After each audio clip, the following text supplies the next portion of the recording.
उसी वक्त शबरी ने अपना शरीर त्याग दिया। भगवान राम ने अपने हाथों से उनका अंतिम संस्कार किया और सीता माँ की खोज में आगे बढ़ गए। माता शबरी की कथा। दोस्तों, वीडियो को पूरा देखना। बात भगवान राम के जन्म से पहले की है, जब भील आदिवासी कबीले के मुखिया अज के घर बेटी पैदा हुई थी। उसका एक नाम श्रमणा और दूसरा नाम शबरी रखा गया। शबरी की माँ इंदुमती उसे खूब प्यार करती थी। बचपन से ही शबरी पशु पक्षियों की भाषा समझकर उनसे बातें करती और जब शबरी की माँ उसे देखती तो कुछ समझ नहीं पाती थी। कुछ समय बाद एक पंडित ने शबरी के परिवार को बताया कि वो आगे चलकर सन्यासी बन सकती है। इस बात का पता चलते ही शबरी के पिता ने उसका रिश्ता तय कर दिया। जैसे ही शादी का दिन नजदीक आया, शबरी के घर वालों ने खूब सारी बकरियां और अन्य जानवर घर के पास लाकर बांध दिए। एक दिन शबरी का माँ जब उसके बाल बना रही थी तो उसने माँ से पूछा, इतने सारे जानवर हमारे घर क्यों लाए गए हैं? माँ ने जवाब दिया, बेटी, तुम्हारा विवाह होने वाला है, इसलिए हम लोगों ने इनका इंतजाम बलि के लिए किया है। तुम्हारी शादी के दिन ही बलि प्रथा होगी और फिर इनसे स्वादिष्ट भोजन बनाकर सबको परोसा जाएगा। यह सब सुनकर शबरी दुखी हो गई। काफी देर तक शबरी ने उन जानवरों को आजाद करने के बारे में सोचा। सोचते सोचते शबरी के मन में हुआ कि अगर ये जानवर यहाँ नहीं होंगे तो इनकी बलि रुक सकती है। ऐसा नहीं हुआ तो मेरे घर से कहीं चले जाने पर ही यह बलि रुकेगी। जब मैं ही नहीं रहूंगी तब न विवाह होगा और न ही बलि प्रथा। इससे मासूम जानवर बच जाएंगे। इसी सोच के साथ जानवरों को रखी गई जगह पर शबरी पहुंची। उसने सोचा कि उन्हें खोल देती हूँ, लेकिन वो ऐसा नहीं कर पाई। उसके बाद शबरी जंगल की तरफ भागने लगी। भागते भागते शबरी ऋषिमुख पर्वत पहुंच गई। वहां करीब 10,000 ऋषि रहा करते थे। शबरी को लगा कि वो भी इसी जंगल में किसी तरह ऋषि मुनियों की सेवा करके अपना जीवन जी लेगी। वो चुपचाप उसी जंगल में एक हिस्से में किसी तरह से रहने लगी। शबरी रोजाना ऋषि मुनियों की झोपड़ी के आगे झाड़ू लगाती और हवन के लिए लकड़ियां भी लाकर रख देती। ऋषि मुनियों को समझ नहीं आ रहा था कि जंगल में उनके काम अपने आप कैसे हो रहे हैं। एक दिन शबरी को किसी ऋषि ने देख लिया। उसे देखते ही उसका परिचय पूछा। जैसे ही शबरी ने बताया कि वो भील आदिवासी परिवार से संबंध रखती है तो उसे ऋषियों ने खूब डांट लगाई। शबरी को इस बात का बिल्कुल भी पता नहीं था कि उसकी जाति छोटी है और उसे ऋषियों द्वारा जाति की वजह अपमान सहन करना पड़ेगा। इतना सब होने के बाद भी शबरी हर ऋषि मुनि के दरवाजे पहुंचती और उनके आंगन में झाड़ू लगाकर उनसे गुरु दीक्षा देने के लिए कहती। हर कोई शबरी को उसकी जाति की वजह से अपने आश्रम से भगा देता था। ऐसा होते होते काफी समय बीत गया। उसके बाद शबरी मतंग ऋषि की कुटिया में पहुंची। वहां पहुंचकर मतंग ऋषि को शबरी ने बताया कि वो उनसे गुरु दीक्षा लेना चाहती है। उन्होंने खुशी खुशी उसे अपने गुरुकुल में रहने दिया और भगवान से जुड़ा ज्ञान देते रहे। शबरी ने भी अपने गुरु मतंग ऋषि की सेवा करने में कोई कसर नहीं छोड़ी। वो गुरुकुल के भी सारे काम करती थी। शबरी से खुश होकर मतंग ऋषि ने उसे बेटी मान लिया था। समय के साथ मतंग ऋषि का शरीर बूढ़ा हो गया। उन्होंने एक दिन शबरी को अपने पास बुलाया और कहा, बेटी, मैं अपना देह त्यागना चाह रहा हूँ। बहुत साल हो गए इस शरीर में रहते रहते। शबरी ने दुखी मन से कहा, आपके ही सहारे मैं इस जंगल में रह पाई हूँ। आप ही चले जाएंगे तो मैं जीकर क्या करूंगी? आप अपने संग मुझे भी ले जाइए, मैं भी देह त्याग दूंगी। मतंग ऋषि ने जवाब दिया, बेटी, तुम्हें चिंता करने की जरूरत नहीं है। राम तुम्हारी चिंता करेंगे और ध्यान भी रखेंगे। शबरी ने राम का नाम सुनने के बाद पूछा, वो कौन है और उन्हें मैं किस तरह से ढूंढूंगी? मंतग ऋषि ने बताया, राम कोई और नहीं भगवान है। वो तुम्हें सारे अच्छे कर्मों का फल देंगे। तुम्हें उन्हें ढूंढने की कोई जरूरत नहीं है।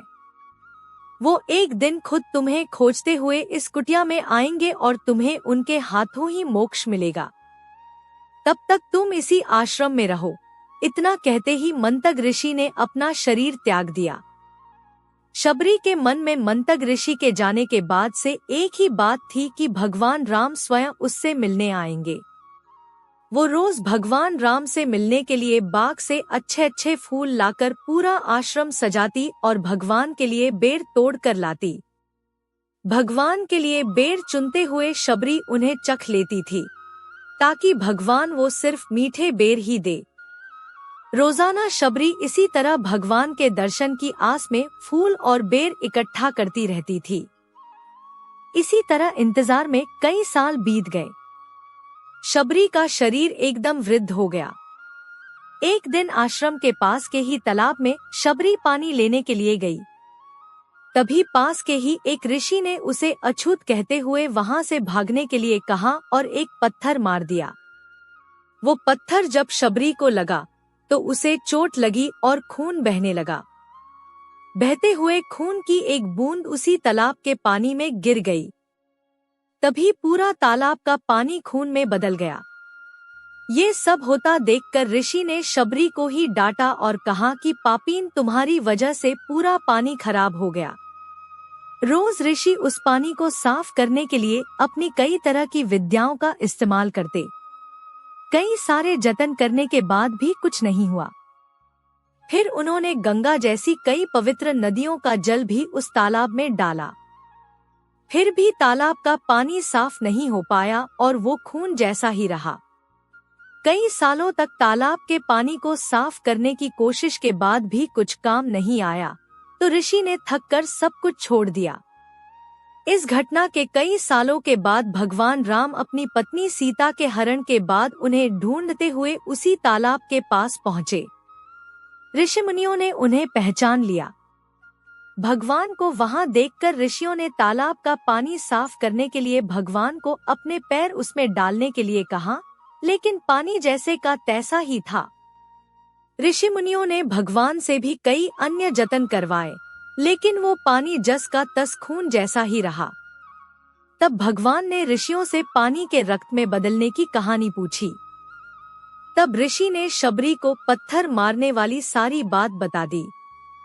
उसके बाद कहा कि वो महिला ही अपवित्र है, छोटी जात की है, इसलिए ये सब हुआ है।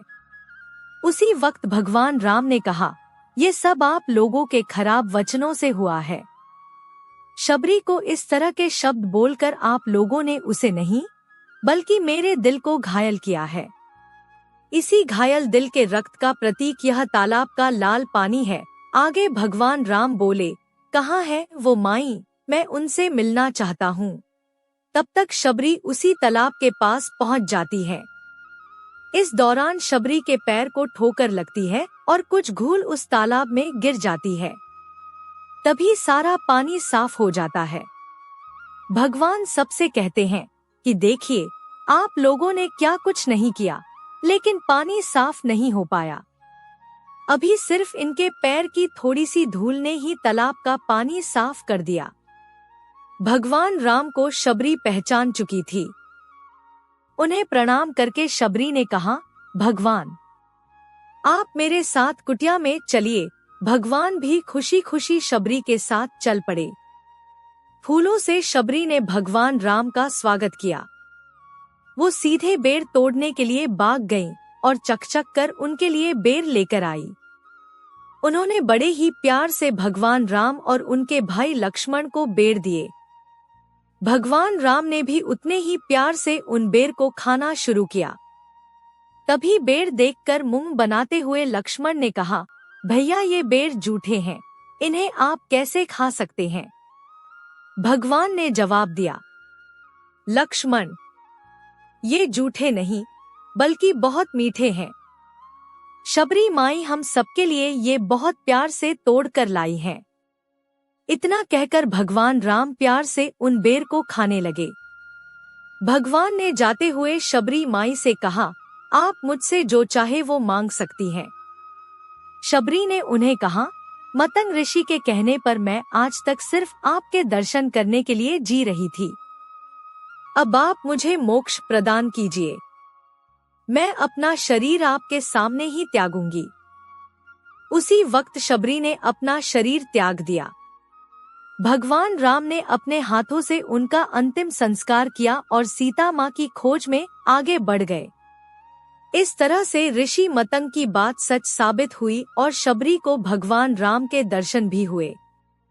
तभी से भगवान राम को शबरी के राम भी कहा जाने लगा। दोस्तों, इस कहानी से हमें ये सीख मिलती है कि सच्ची श्रद्धा हो तो भगवान के दर्शन जरूर होते हैं। दोस्तों, ऐसी ही पौराणिक कथाएं सुनने के लिए वीडियो को लाइक और चैनल को सब्सक्राइब जरूर करें। धन्यवाद।